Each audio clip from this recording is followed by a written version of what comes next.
Finally दोस्तों आज हमारी 4 धामों की यात्रा कंप्लीट हो चुकी है। हाँ। ये गुफा पूरी नेचुरल है। पूरे 33 कोटि देवी देवताओं के साथ भगवान शंकर का यहाँ पर निवास स्थान है। तो गाइस देखो लोग कैसे बैठे हुए हैं अभी तक, इतनी ज़्यादा भीड़। प्रॉब्लम आ जाती है तो इस वजह से ज़्यादा छोटे बच्चों को भी वहाँ ले जाना अलाउ नहीं है और ज़्यादा बुड्ढों को भी ले जाना, जो ज़्यादा एजेड है उन्हें भी ले जाना वहाँ अलाउ नहीं है। कि ये गुफा ना शेषनाग के पेट के अंदर ही बनी है।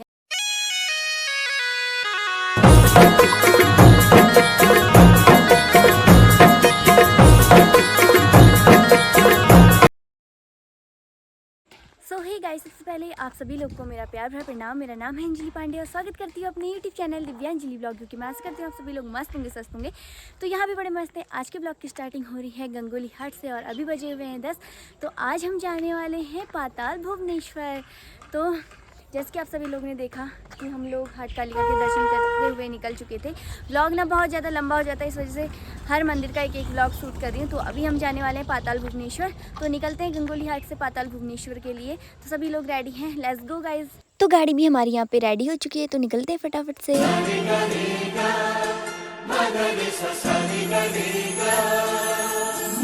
जिंदगी में आज लम्हे खास आ गए, आते आते दोनों के दिल पास आ गए। तो गाइज आधे रास्ते में जैसे हम आए यहाँ पे एक गुफा टाइप की नज़र आ रही है। पता नहीं एक गुफा कहाँ गई है। अंकल जी लोग जा रहे हैं, डर भी नहीं लग रहा। अभी ये है क्या इतना खतरनाक? आप लोग यूपी से आए हो? ज्यादा नीचे मत जाओ अंकल जी, देख तो सकते ही हैं। यूपी से आए हैं लोग। अरे कुछ भी हो सकता है यार, शेर वेर भी हो सकता है। अरे इसमें कुछ नहीं है। तो अंकल जी यूपी से आ रखे हैं, अंकल जी लोग घूमने यहाँ पे। पकड़ो यार। अरे मैं घूम के नहीं जाऊंगा, मुझे चढ़ नहीं मिलेगा। अबे यार ऐसे मत जाओ यार, पापा आ जाओ। प्लीज जरा मुस्कुराओ। Smile please. हाँ फाइनली तो हम पहुंच चुके हैं पाताल भुवनेश्वर और यहाँ पे देखो इतनी ज़्यादा भीड़, बाहर से लोग इतने ज़्यादा घूमने के लिए आए हैं गाइस। तो हमने ना गाड़ी ऊपर लगा दी है और चलते हैं नीचे को।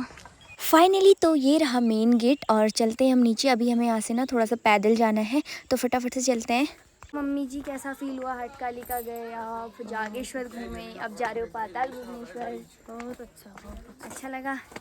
तो वैसे फैमिली के साथ हम ना मतलब कि इतने लंबे सफ़र में और ऐसे मंदिर आज तक कभी गए नहीं थे, हमारा फर्स्ट टाइम है। तो काफ़ी ज़्यादा अच्छा फील हो रहा है। तो अभी घर पे भी बात कर ही ली थी, क्योंकि घर की ज़्यादा फिक्र हो जाती है दादी लोग की। तो दादी लोग भी सब ठीक ठाक हैं। तो फटाफट से करते हैं पाताल भुवनेश्वर देख के आते हैं। उसके बाद हमें जाना है, कहाँ जाना है? कोटगाड़ी ना? हाँ, कोटगाड़ी मंदिर भी जाना है। फाइनली तो दोस्तों हम पहुंच चुके हैं पाताल भुवनेश्वर। तो ये रहा मेन गेट और यहाँ पे देखो चुनरियाँ कितनी बदी हुई है। जो भी मन्नत वाली चुनरियाँ होती है ना, यहाँ पे लोग बांध के जाते हैं। तो गाइस आप लोग को भी दिखाते हैं भोले बाबा की महिमा तो अपरंपार है। शिलाएं देखो इतनी बड़ी बड़ी।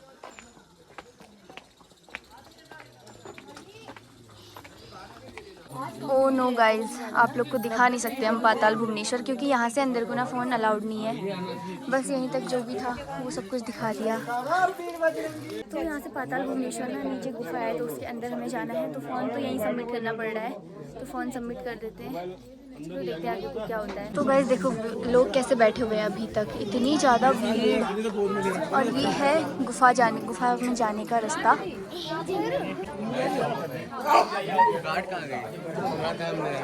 तो फाइनली भैया हमें पूरी गुफा दिखा के लाए, पूरा अच्छे से भैया ने बताया जो कुछ भी था। तो काफ़ी ज़्यादा अच्छा लगा। तो जितनी जानकारी हमें दी उससे कई गुना ज़्यादा जानकारी आप लोग को भी सुनने को मिलेगी। तो मुझे तो ज़्यादा कुछ पता नहीं है, यहाँ पे भैया ही आप लोग को बताएंगे। ये गुफा जो बनी है ना, हाँ। ये गुफा पूरी नेचुरल है। पूरे 33 कोटि देवी देवताओं के साथ भगवान शंकर का यहाँ पर निवास स्थान है। अच्छा। पूरा ब्रह्मांड इसके अंदर है। पूरे 4 धाम की यात्रा इस गुफा के अंदर होती है। तो जब मुख्य द्वार से जाते हैं तो हमें 90 फीट नीचे जाना पड़ता है। 90 फीट? 90 फीट जाने के बाद सीढ़ी में उतरना पड़ता है। दोनों ओर से चैन लगी है, हाँ। चैन को पकड़ते हुए धीरे धीरे उतरना पड़ता है। जब नीचे हम जाते हैं वहाँ पर एक विशाल मैदान आता है। हाँ। तो हमको बताया गया कि वहाँ पे शेषनाग जी बनी है। शेषनाग। शेषनाग का जो पूरा फन है वो फैला हुआ है। शेषनाग ने अपनी पृथ्वी को अपने सर के ऊपर रोक रखा है और गुफा जो बनी है पूरी शेषनाग के पेट के अंदर बनी है। अच्छा। हम शेषनाग से मौसे परवेश करते हैं। शेषनाग की पूछ वाले भागते जाते हैं। हाँ। वहीं से वापस आते हैं। तो इसका पुराण जो इसका वर्णन जो है स्कंद पुराण का एक खंड आता है, मानस खंड। हाँ। तो मानस खंड के 103 अध्याय में इसका वर्णन है। उसके आधार पर बताया गया कि गुफा की खोज त्रेता युग में राजा ऋतुपाणी ने की थी। द्वापर युग में इसके अंदर पांडव आए थे। कलयुग में आदि जगत गुरु शंकराचार्य 819 में जब इस गुफा के अंदर प्रवेश हुए, उन्होंने जब हमारे हिंदू धर्म का पतन हो रहा था उसमें वो अपनी कैलाश यात्रा में थे। अच्छा। उन्होंने केदारनाथ हो गया, ये आपका जागेश्वर हो गया, पाताल भुवनेश्वर हो गया। जब यहाँ पे आए तो उन्हें कॉपर पीरियड से तीनों लिंग को वहाँ पे सिद्धिपीठ किया हुआ, क्लिक किया हुआ है, ताकि कलयुग का व्यक्ति भी इसके अंदर पूजा अर्चना कर सके, अपनी मन्नता मांग सके करके। अच्छा। इसका महत्व है कि यहाँ के दर्शन करना, 4 धामों में जाना बराबर पुण्य माना गया है।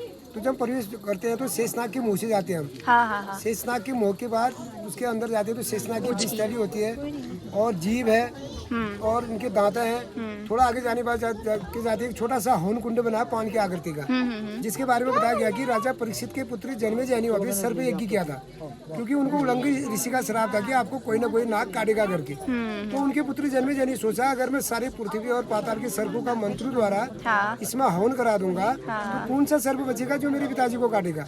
तो सारे सर्पों का मंत्र द्वारा उसमें हवन हो रहा था। जो सर्प जहाँ थे वहाँ से दौड़ दौड़ के आगे उसमें भस्म हो रहे थे। लेकिन उस यज्ञ में आस्तिक मुनि बैठे थे। आस्तिक मुनि ने सोचा अगर ये सारी सर्प इसमें भस्म हो जाएंगे कल सर्प वंशी नहीं रहेगा। तो उन्होंने तक्षक नाग को भगा दिया। कहा कि तुम भगवान इंद्र के आसन के नीचे छिप जाओ फल के अंदर, ताकि तुम वहाँ पे बच पाओगे करके। तो उन्होंने राजा से बोला आपका यज्ञ सफल हो चुका है, लास्ट में फल का हवन करना शुरू किया। जैसे फल का हवन करना शुरू किया तो तक्षक नाग ने कीड़े के रूप में आके राजा परीक्षित को अभी काट दिया था। काटने के बाद उनकी मृत्यु हो गई थी और तक्षक नाग ने उनको राजा परीक्षित को काट दिया। उसके बाद काटने के बाद तक्षक नाग भाग गई थी, भागते उनको दिखा रखा है। हाँ। उसी के बगल में दूसरे नाग भागे थे वासुकी, जो भगवान शंकर के शरण में चले गए थे। अभी भी भगवान शंकर के गले में रहते हैं वो। फिर उसके आगे जाते हैं हम, शेषनाग की रीढ़ की हड्डियां हैं। आगे 3 केदारनाथ, पंचबद्री, अमरनाथ है। वहीं पर अमरनाथ की गुफा बनी है, ऊपर से अमरनाथ की जटाएं हैं। तो मानस खंड में लिखा है कि पाताल भुवनेश्वर एक ऐसा दिव्य स्थान है जहाँ पे आदमी एक ही नजर में आप तीनों धामों के एक साथ दर्शन कर रहे हैं। हाँ। तो यहाँ के दर्शन करना, 4 धामों में जाना बराबर पुण्य माना गया। उसके थोड़े आगे जाते हैं तो काल भैरव की विशाल वो है जीभ है। काल भैरव ने अपना विकराल रूप दिखा रखा है, जीभ नीचे फैला रखी है। काल भैरव की जीभ से काल भैरव का पेट वाला भाग है, फिर पूंछ वाला भाग है। तो पूंछ वाले भाग में बताया गया कि 3 लिंग स्थापित है, ब्रह्मा विष्णु शंकर जी के। पुराणों में लिखा है कि कलयुग का व्यक्ति जो उनके मुंह से प्रवेश करके उनके तीनों लिंगों को टच कर लेगा तो उसका पुनर्जन्म नहीं होगा, उसको सीधा मोक्ष मिल जाएगा।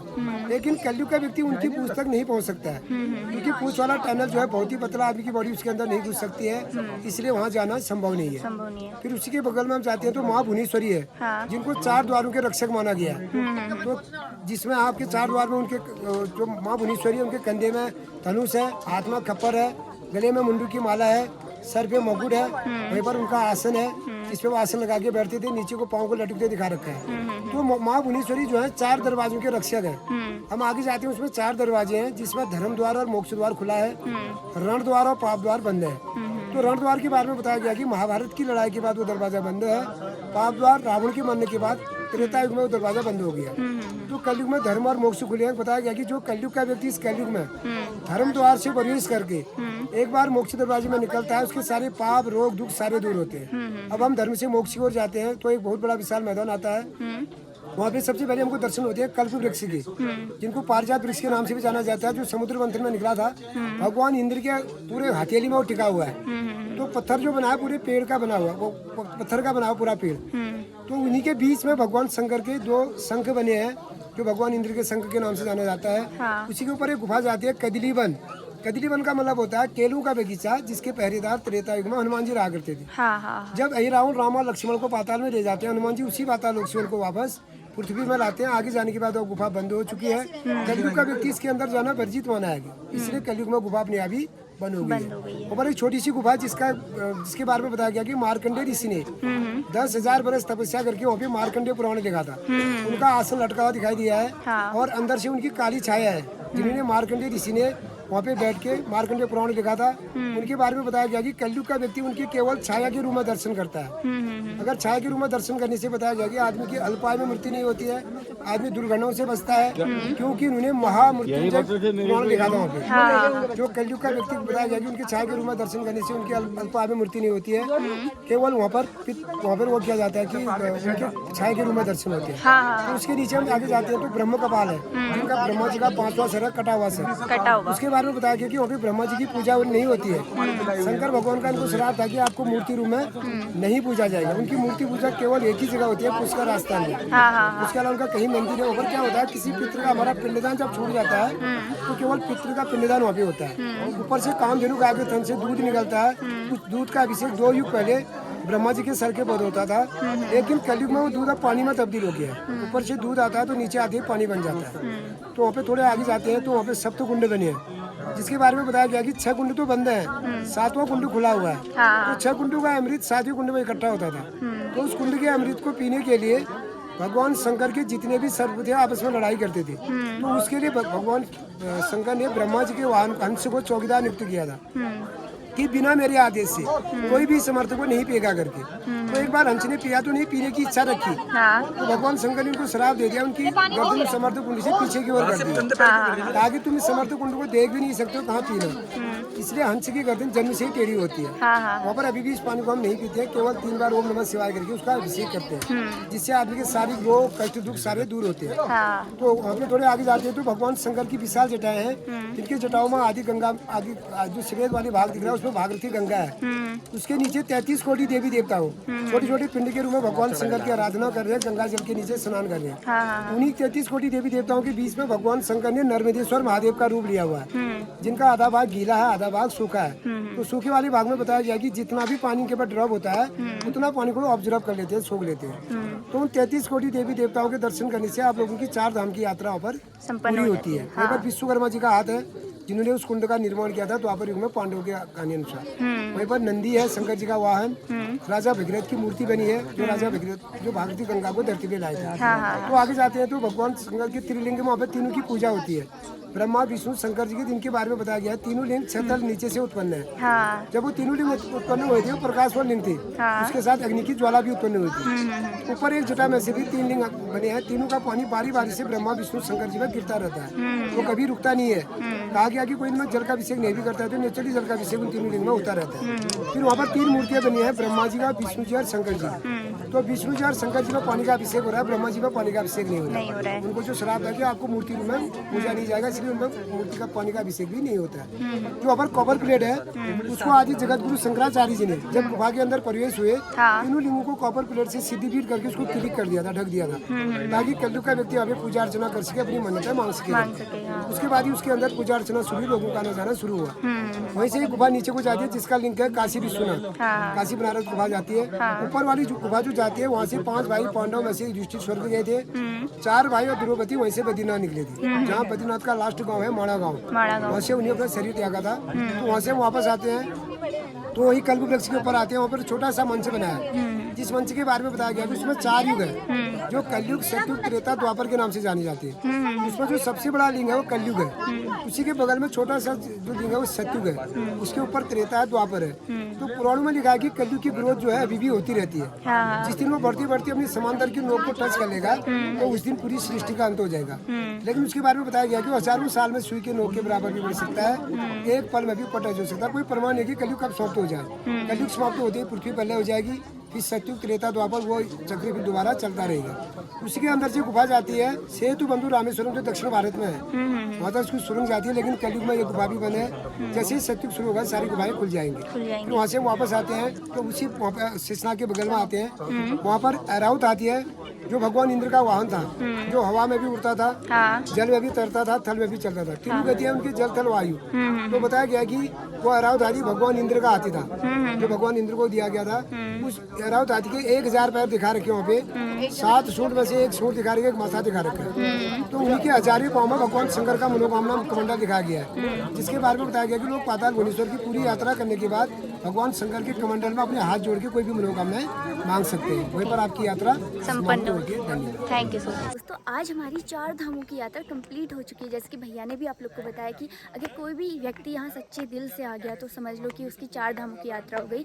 और जैसे कि भैया ने बताया कि 33 करोड़ देवी देवता विराजमान थे गुफा के अंदर, बट गुफा के अंदर तो मैं आप लोग को नहीं ले जा पाई क्योंकि कैमरा वहाँ पे अलाउ नहीं था, तो इस वजह से मुझे बाहर का ही ब्लॉग शूट करना पड़ा। उसके लिए मैं सभी से सॉरी बोलना चाहूँगी। भैया ने भी आप लोग को बताया कि ये गुफा ना शेषनाग के पेट के अंदर अंदर ही बनी है, तो हम ना जब प्रवेश करते हैं तो शेषनाग के मुंह से प्रवेश करते हैं और पूछ से होते हुए वापस आते हैं। तो भैया ने बहुत सारी जानकारी आप लोग को दी, तो मुझे तो इतना पता नहीं था क्योंकि मैं फर्स्ट टाइम यहाँ पे आई थी।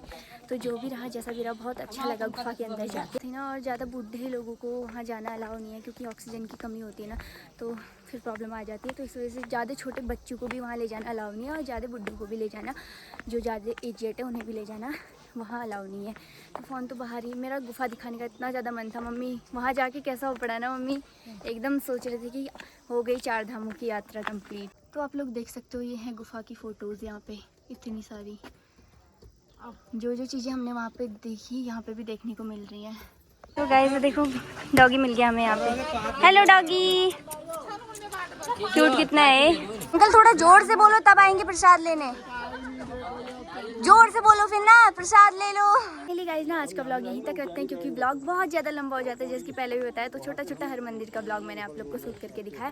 होप कि आप सभी लोग को मेरा ब्लॉग पसंद आया हो। मैं दिव्या जल्दी मिलूंगी फिर से एक न्यू वीडियो के साथ। आशा करूँगी आप सभी लोग अपना पूरा प्यार एंड पूरा सपोर्ट ऐसे ही बनाए रखेंगे। तो पूरी यूट्यूब फैमिली को जल्दी मिलते हैं। तो कैसा लगा ब्लॉग कमेंट करके ज़रूर बताना। तो अभी ना हमें लेट बहुत ज़्यादा हो रहा है क्योंकि हमें जाना है कोटगारी मंदिर और वहाँ से जाना है नैनीहाल नानी से मिलने। तो आगे को जो भी ब्लॉग रहेगा वो आपको दूसरे दिन देखने को मिलेगा। तो तब तक के लिए सभी को बाय बाय।